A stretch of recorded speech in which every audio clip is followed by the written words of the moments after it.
Studio आने में थोड़ा सा लेट हो गया, ट्रैफिक बहुत था।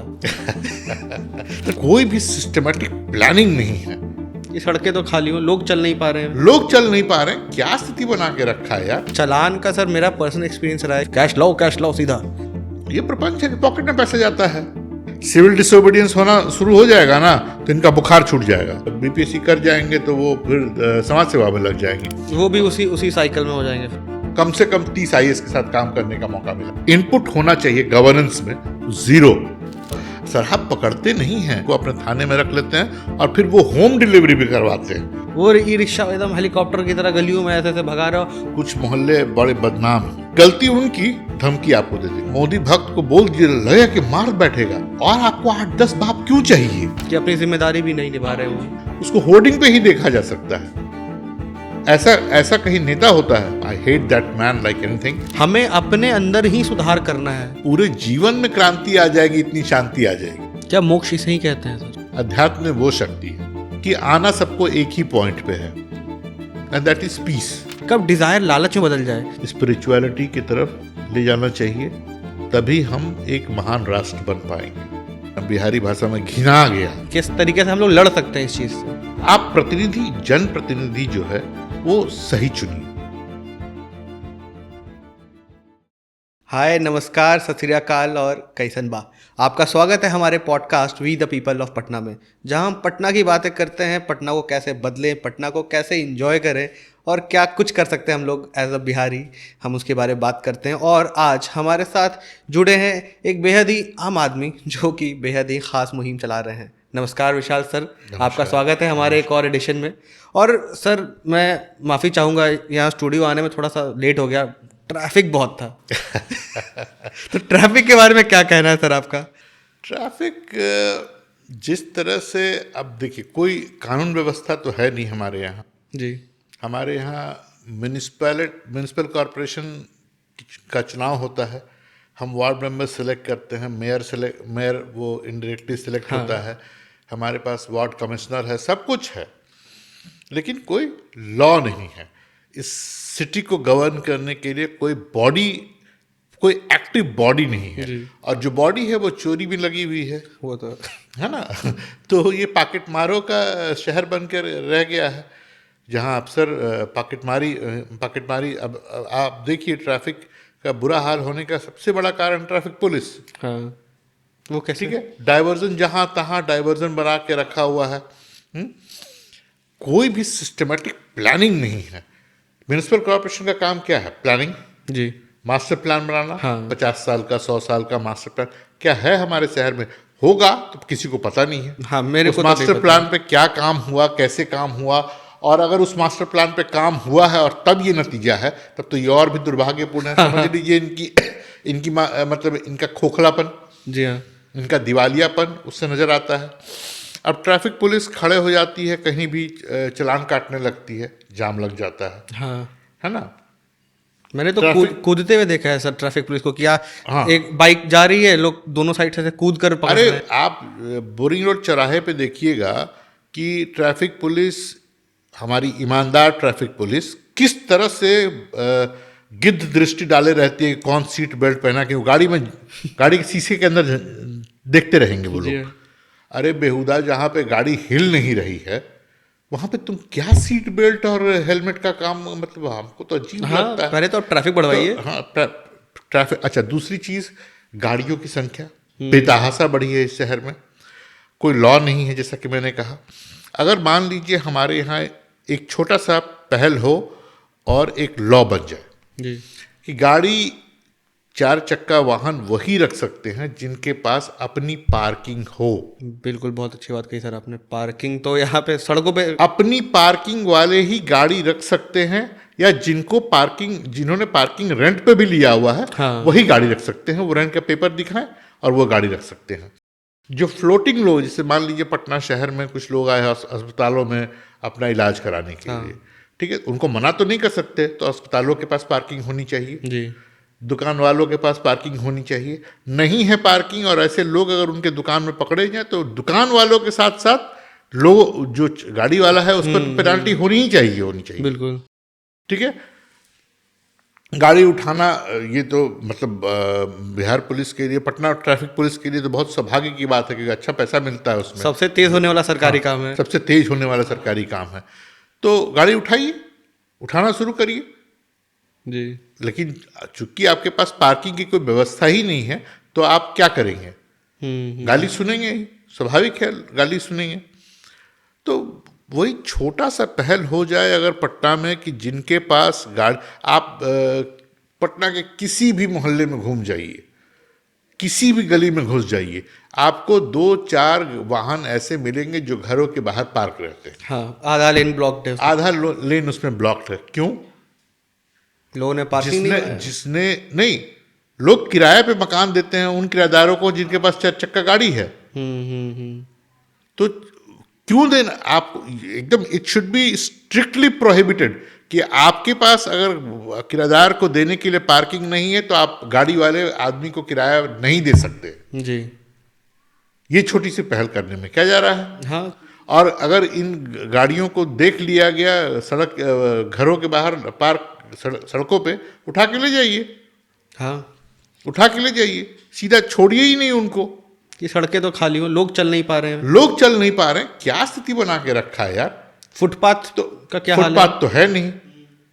तो मैंने अपने लास्ट पॉडकास्ट में कहा था कि फुटपाथ जब नहीं है और लोग और गाड़ी एक साथ चलते हैं, लोग के भीड़ में गाड़ी चलती है और गाड़ियों के भीड़ में लोग चलते हैं, तो सबको हेलमेट पहनाइए और सीट बेल्ट पहनाइए। वो पेडेस्ट्रियन जो पैदल चल रहा है उसको भी हेलमेट पहनाइए। जी।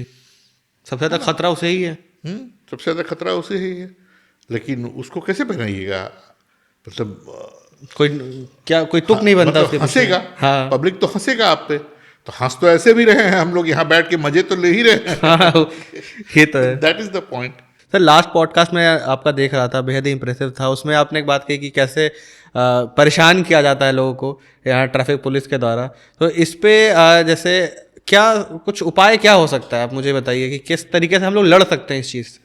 हमारे दुर्दांत, और मैं ये वर्ड जानबूझ के यूज कर रहा हूँ, हमारे दुर्दांत गांधी बाबा, जिन्होंने देश का बंटवारा करा दिया, इसलिए मैं उनके लिए दुर्दांत यूज करता हूँ। I hate that man like anything. तो वो गांधी बाबा के दिए हुए कुछ प्रिंसिपल्स हैं, कुछ उसूल हैं, जी। जिसमें एक है सिविक डिसोबीडियंस। अब आप बताइए कि पटना में क्या 2 व्हीलर्स की कमी है और युवाओं की कमी है? बिल्कुल नहीं। बिल्कुल नहीं। तो जहाँ भी ट्रैफिक पुलिस चेकिंग लगाए हुए है या इस ढंग का अपना घिनौना काम करते रहते हैं ये लोग, तो वहाँ पे 1000-2000 एक टाइम फिक्स कर ले कि हम लोग इस टाइम पे बोरी रोड चौराहा पे बिना हेलमेट के मिलेंगे। सभी लोग इकट्ठा होंगे। सब लोग बिना हेलमेट के मिलेंगे और बस आके मिल लेना है। आपस में मिल के 5 मिनट खड़े हो जाइए तो इनका बुखार छूट जाएगा। तो जाम लगेगा और चलान काटते काटते इनकी नानी मरेगी, तो ये शांत हो जाएंगे। उसके बाद वो कैमरा से फोटो खींचते रहो, तुम खींच खींच के भेजते रहो। अगर ये कैमरा खींच के फोटो आपके मोबाइल पे भेज रहे हैं चलान, तो उसका भी बहुत सिंपल उपाय है कि ये आपके घर तो आएंगे नहीं आपसे चलान वसूलने के लिए, ये आपको मैसेज और रिमाइंडर भेजते रहेंगे। बहुत ज़्यादा करेंगे तो गाड़ी जब्त करने के लिए आपके घर पे आ जाएंगे। हाँ। तो आप व्हाट्सएप में जो आपका ग्रुप बना हुआ है, उस ग्रुप में आप मैसेज डालिए कि हमारे यहाँ कुछ उचक्के आए हैं हमारा गाड़ी सीज करने के लिए, तो बताएं कि आगे क्या करना है। 50-500 लड़के पहुंच जाएं इमीडिएटली वहाँ जी। कि हम लोग सबका चलान कटा हुआ है, बताइए कहाँ गाड़ी चढ़ा दें, मतलब कैसे ले जाइएगा इतना सारा गाड़ी। हालत खराब हो जाएगी इनकी। 2 मिनट का काम है बॉस, 2 मिनट का। इनको सीधा करना तो मतलब I know the best way out. ये सोच रहे हैं कि बीपीएससी के बच्चों को डंडा मार दिए तो बहुत बड़ा बहादुरी का काम कर लिए। सिविल डिसोबीडियंस होना शुरू हो जाएगा ना, तो इनका बुखार छूट जाएगा। बिल्कुल। और वही बीपीएससी के छात्र जो हैं, कल को वो आ जाएंगे तो उनके ऊपर बैठेंगे, उन्हीं के ऊपर बैठेंगे। नहीं तो फिर वो तो चोर हो जाएंगे ना। देखिए आईएएस और ये बीपीएससी और ये सब आप मौलवी जानते हैं? हाँ हाँ। जो मदरसे में पढ़ाता है जी। या प्रकांड विद्वान जो हमारे पंडित महोदय होते हैं, जो पूरा शास्त्र रटे हुए होते हैं, तो इनकी और मौलवियों की पूरा कुरान रट जाते हैं, उतना वॉल्यूमिनस कुरान को रट जाते हैं। और आईएएस या ये जो बासा वाले हैं, इनमें कोई बहुत अंतर नहीं है। कैसे? अंतर ऐसा है रटते वो भी हैं, ये भी 10 किताब रट के ही। इनका अपना इनपुट क्या है, intellectually how sound they are. जी। मैं बिहार में मुझे कम से कम 30 आईएएस के साथ काम करने का मौका मिला, अच्छा। And all were equal fools, equally fools. ये तो बड़ा उनको ही उनको दिमाग नाम का चीज अपना, उनका इंटेलेक्चुअल जो इनपुट होना चाहिए गवर्नेंस में, जीरो। उनको बुद्धि नहीं है, उनको समझ नहीं है। उनको हवाई जहाज मिला हुआ है यात्रा करने के लिए हराम का, तो घूमते रहते हैं। उनको गाड़ी मिली हुई है, वो सब करते रहते हैं। तो आप क्या समझते हैं कि बीपीएससी वाले बीपीएससी कर जाएंगे तो वो फिर समाज सेवा में लग जाएंगे? वो भी उसी साइकिल में हो जाएंगे, उसी साइकिल में आ जाएंगे। उल्टा वो डंडा लेके अगेंस्ट में खड़े हो जाएंगे कि फिर प्रदर्शन हो रहा है, चलो पीटते हैं इन लोगों को। मार खाते रहिए, यही तो तकदीर बना लिए हैं हम पटना वासी अपना, हम बिहार वासी कह लीजिए। जी हाँ, जी हाँ, ये तो है। और चालान का सर मेरा पर्सनल एक्सपीरियंस रहा है कि एक बार दुर्भाग्यवश अब मेरा चालान कट गया। लॉ के हिसाब से गलती मेरी थी, चालान कट गया। अब लेकिन दूसरे प्रदेशों के मुकाबले यहाँ पे हमारे पास ऑनलाइन चालान जमा करने की कोई सुविधा नहीं है। कैश भी दीजिए। हाँ, ये ऑफिस पे जाके, इसके पीछे का क्या प्रपंच है? ये प्रपंच है कि पॉकेट में पैसा जाता है, सरकार के खाते में नहीं जाता है, अच्छा। ट्रांसपोर्ट डिपार्टमेंट के खाते में नहीं जाता है, वो पॉकेट में जाता है। ये भ्रष्टाचार का एक अलग मतलब ये अलग तो रूप है। क्योंकि मैं गया था, आई थिंक हेडक्वार्टर्स में जाके जमा करना होता, वहाँ पे बड़े ही एकदम हंसमुख से सज्जन थे, लंबे चौड़े, देख के आप ज़्यादा कुछ उनको बोल भी ना पाए। बोला सर क्या कैसे, तो कैश लाओ सीधा कैश लाओ।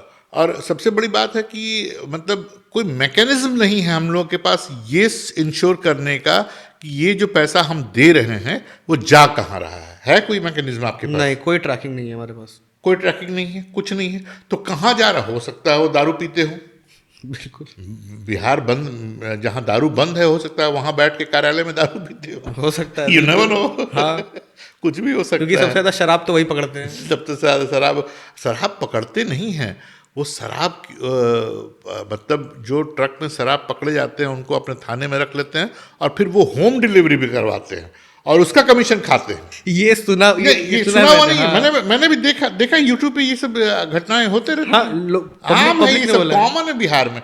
अब हमको समझ में नहीं आता है कि हम एज ए सिटीजन कितना और नीचे गिरेंगे।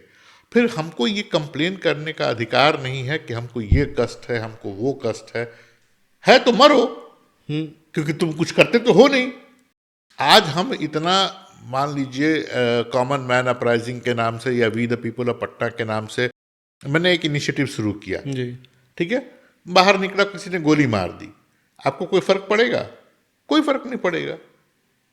अरे जैसा किया वैसा भोग रहा है, भोगा, यही आपका वक्तव्य होगा ना। ठीक है, आज मेरे साथ हो रहा, कल आपके साथ होगा, होना ही है।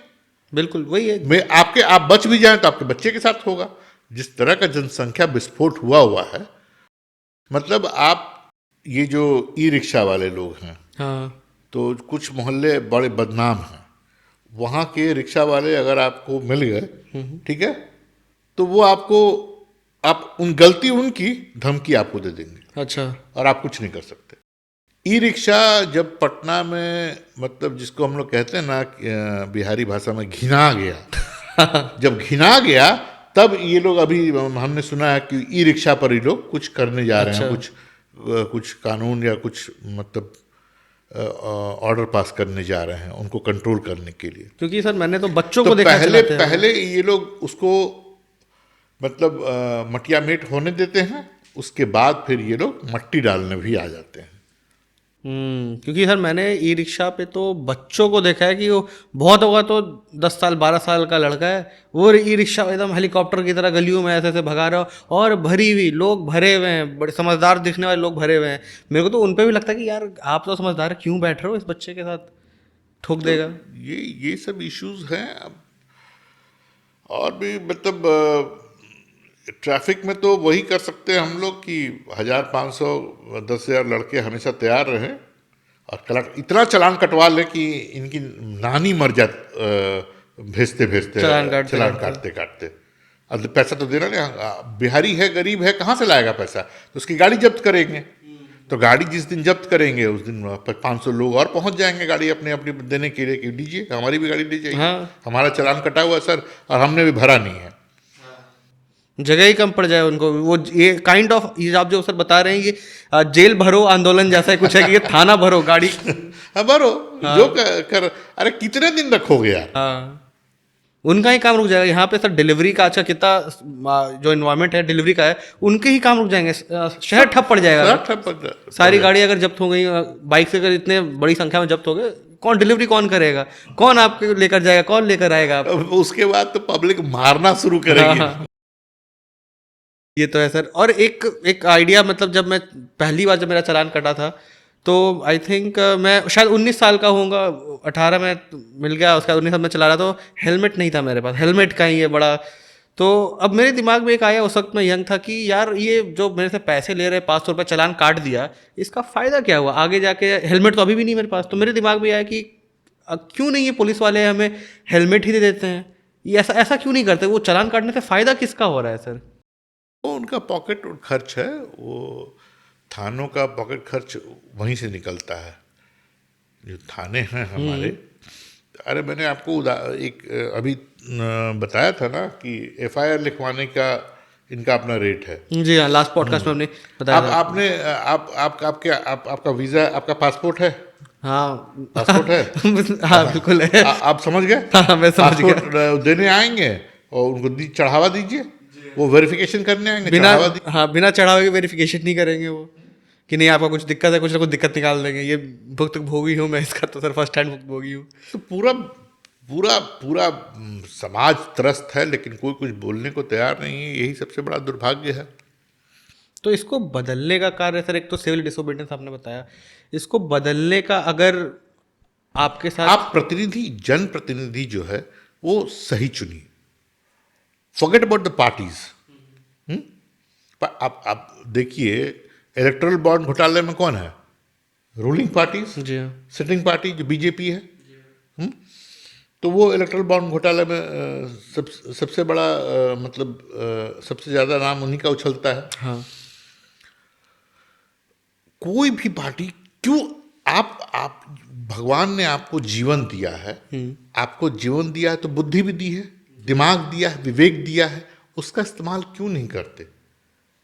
क्यों अंधभक्तों की तरफ, पागलों की तरफ, जिसको अंधभक्त आजकल बहुत ये बड़ा सरकास्टिक वर्ड यूज होता है, सरकास्टिकली यूज होता है मीडिया में। अंधभक्त अंधभक्त, वो उसको अंधभक्त कहता है, मोदी विरोधी राहुल वालों को और राहुल विरोधी मोदी वालों को। अंधभक्त बहुत सही चीज है ये अंधभक्ति। देखिए, जब आपका जन्म हुआ है तो आपके एक पिता होंगे। जी हाँ, पिता तो होंगे ही निश्चित। फिर और आपको 8-10 बाप क्यों चाहिए? जी, why do you need bloody? You have elected whoever you have elected, ठीक है?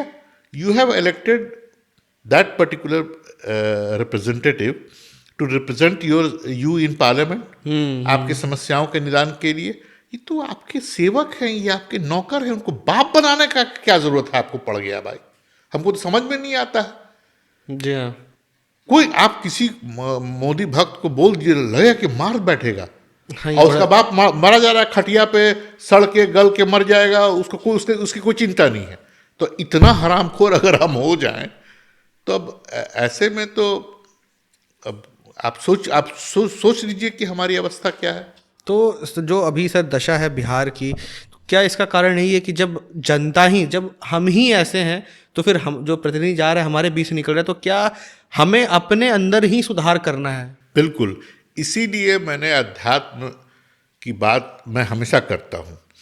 और मैंने अपने फर्स्ट पॉडकास्ट में भी यही कहा था कि मैंने बहुत सारे लोगों को पढ़ा है, लेकिन मुझे बेस्ट जो लगता है वो है जिद्दू कृष्णमूर्ति, क्योंकि उसमें बहुत ज़्यादा आपको मेहनत करने की ज़रूरत नहीं है।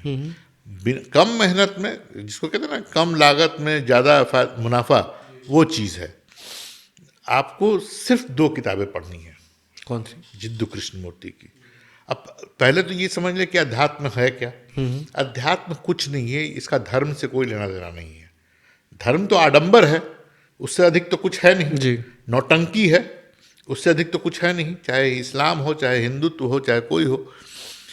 तो आपको अध्यात्म में इतनी शक्ति है क्योंकि it teaches you about yourself. ये आपको अपने विषय में, अपने बारे में जानने का अवसर प्रदान करता है। दैट इज अध्यात्म। कि हम हैं कौन, हमारी हम शक्तियाँ कौन क्या है, हैं। हमारी हमारे हमारे अंदर पोटेंशियल क्या है, हम क्यों इतने, अब जो जो मतलब मैं आसपास के लोगों को देखता हूँ, उनकी हरकतों को देखता हूँ, कितना विकृत ये आदमी है और इसको क्यों समझ में नहीं आ रहा है। फिर ध्यान आता है कि हर आदमी को वो अवसर नहीं मिला, वो मतलब अध्यात्म से जुड़ने का। लेकिन हर आदमी को चाहिए जरूर। आप सिर्फ 2 किताबें पढ़िए and trust me, it will change your life, change the way you look at yourself and at the society and at the outsiders. 2 किताबें हैं, एक freedom from the known and the first and the last freedom. अच्छा। ये 2 किताबें पढ़िए, आपको you will come to know कि what fear is, what anxiety is, what is depression, what is sorrow, और हर स्टेट में आप कैसे इक्वानिमिटी ऑफ माइंड मेंटेन रख सकते हैं। मतलब आप एकदम एक जैसे रह सकते हैं समान रूप से, बिना डिस्टर्ब हुए। तो वो जब शक्ति आपके अंदर आ जाती है तो बाकी सब की हरकतें आपके लिए हंसी का पात्र बन जाती है। आपको लगता है कि सर्कस के इससे अच्छा था कि इस सर्कस में जोकर होते। जी हाँ, जी हाँ। अध्यात्म की तो सर हमें लगता है अध्यात्म में इतनी शक्ति है कि trust me, it will transform you like anything. जी हाँ। एंड देन ओनली ये आध्यात्मिक शक्ति ही है ना जो आज मुझे यहाँ मतलब ये सब इनिशिएटिव लेने के लिए मजबूर कर दिया। मैं बोला कि ठीक है, मैं आध्यात्मिक हो गया, मैं पढ़ दिया, लेकिन अब मैं करूं क्या? इसका कुछ तो करना पड़ेगा। Why I have become spiritual? There should be मतलब reason behind it. And when I started looking around, मैंने देखा कि चारों तरफ समस्या ही समस्या है, लोग पगलाए घूम रहे हैं, एक दूसरे का चीरहरण करने में लगे हुए हैं, कैसे उसको गिरा दें नीचे, उसको पटक दें उधर, हम आगे बढ़ जाएं, हमको पैसा आ जाए। सब these things will become immaterial. आप जो पैसा के पीछे भाग रहे हैं ना, या जो भी भाग रहे हैं, उनको समझ में आ जाए ये बहुत हास्यास्पद चीज़ है, ये इन सब चीज़ों का कोई महत्व ही नहीं है। जी हाँ। आध्यात्म का तो सर महत्व मुझे ऐसा लग रहा है कि आप थोड़ा मुझे टिप्स दे सर, कि मुझे आध्यात्म के बारे में उतना नहीं पता है, लेकिन मुझे ऐसा लगता है कि मुझे थोड़ा वो मन की शांति चाहिए, स्पेशली ट्रैफिक में मुझे मन की शांति चाहिए, जो स्थिति है कि कहीं से कभी ट्रैफिक ही नहीं, पूरे जीवन में क्रांति आ जाएगी, इतनी शांति आ जाएगी। हाँ, पूरे जीवन में क्रांति आ जाएगी, इतनी शांति आ जाएगी। अध्यात्म में वो शक्ति है।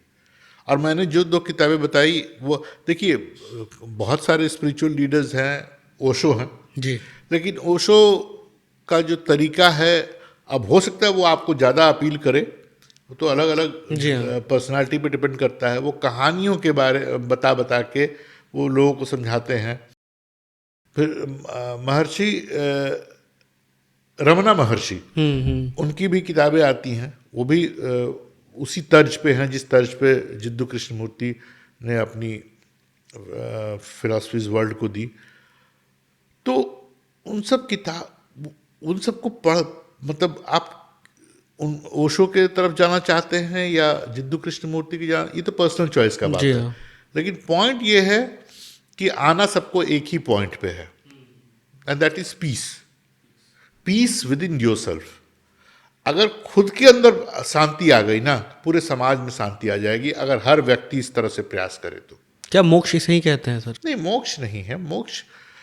मोक्ष मुझे मिला नहीं है, तो मैं नहीं, इस पे एक इंटरनल पीस जहाँ सेटिस्फैक्शन हो, मुझे मतलब शांति जब मिल जाएगी तो फिर आपको फिर और किसी चीज की आपको आवश्यकता ही महसूस नहीं होगी जी। अब मोक्ष आना मिलना होगा, वो तो मरने के बाद की चीज है।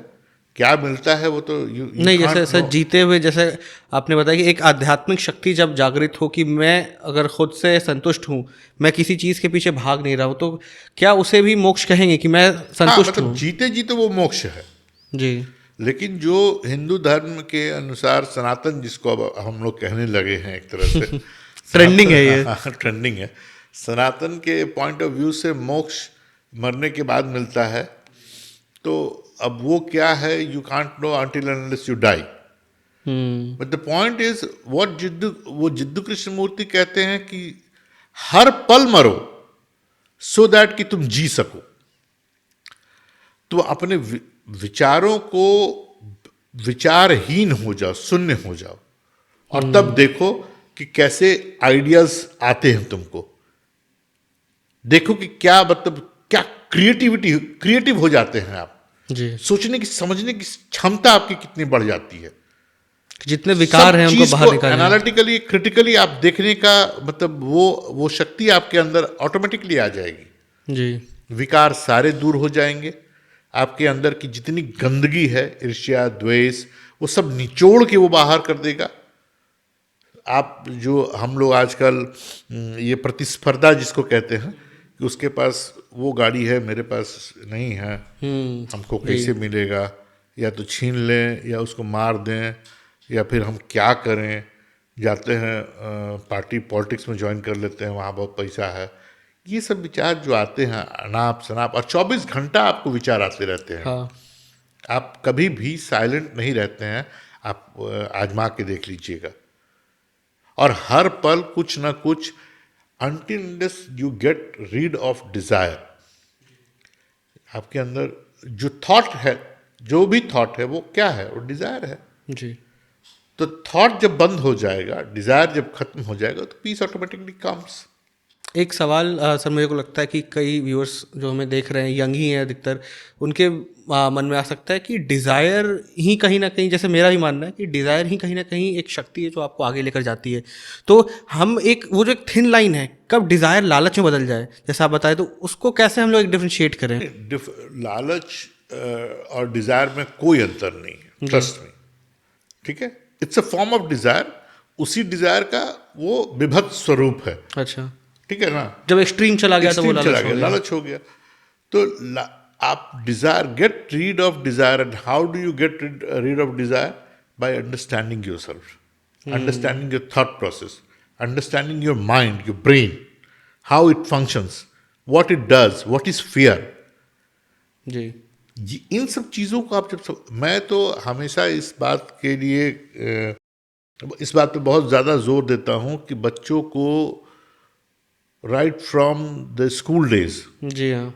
थोड़े थोड़े डोज में स्पिरिचुअलिटी की तरफ ले जाना चाहिए, तभी हम एक महान राष्ट्र बन पाएंगे। जी हाँ। ठीक है ना। आप जिद्दू कृष्णमूर्ति को मेरा रिकमेंडेशन यही है कि हर स्कूल में इसको ये जो मोरल साइंस और पढ़ाते हैं और हिस्ट्री ज्योग्राफी, इस सबको उठा के फेंकिए। ठीक है, नॉलेज इज मतलब ये जो नॉलेज आप दे रहे हैं उसका कोई औचित्य नहीं है। आप जिद्दू कृष्णमूर्ति को पढ़ाइए, मैंडेटरी करिए, रमना महर्षि को पढ़ाइए, उसको मैंडेटरी करिए, और देखिए ट्रांसफॉर्मेशन अपनी सोसाइटी में। संस्कार जिसको कहते हैं ना हम लोग, संस्कार, वो संस्कार तभी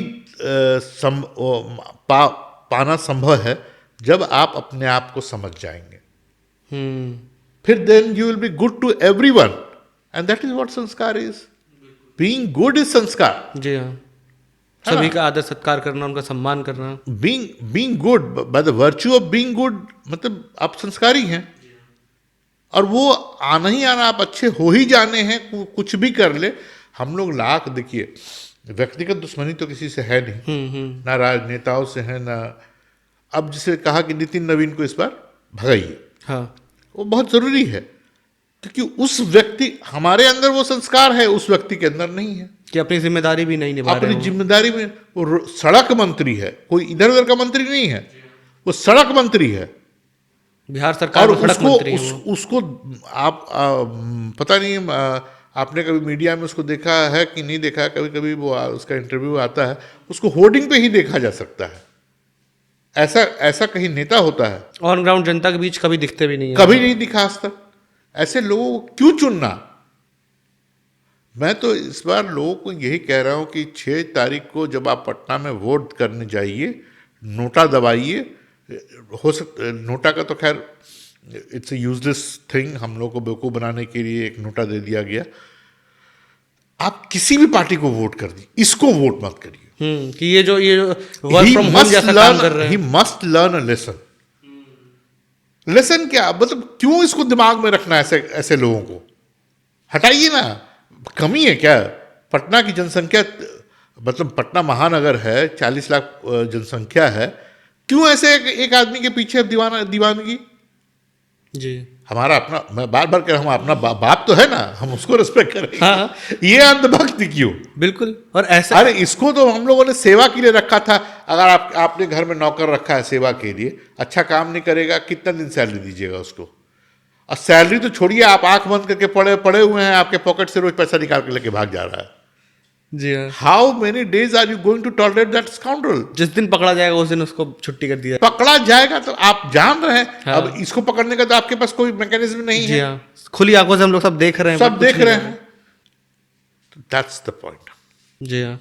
तो सर एक लास्ट मैसेज जो मतलब मैं अगर समराइज करूं अपने दर्शकों के लिए, कि हमने बात की आध्यात्म की, हमने बात करी कि किस तरीके से हमें ट्रैफिक नियमों के तहत मतलब हरास किया जा रहा है, फिर किस तरीके से नेता जो है हमारे यार वर्क फ्रॉम होम कर रहे हैं कि भाई वो कभी सड़क पे ऑन ग्राउंड दिखते नहीं है, पता नहीं घर बैठ के ही काम कर रहे, वर्क फ्रॉम होम कर रहे हैं। तो ऐसे नेताओं को हमें अवॉइड करना है, आध्यात्म के ऊपर हमें काम करना है।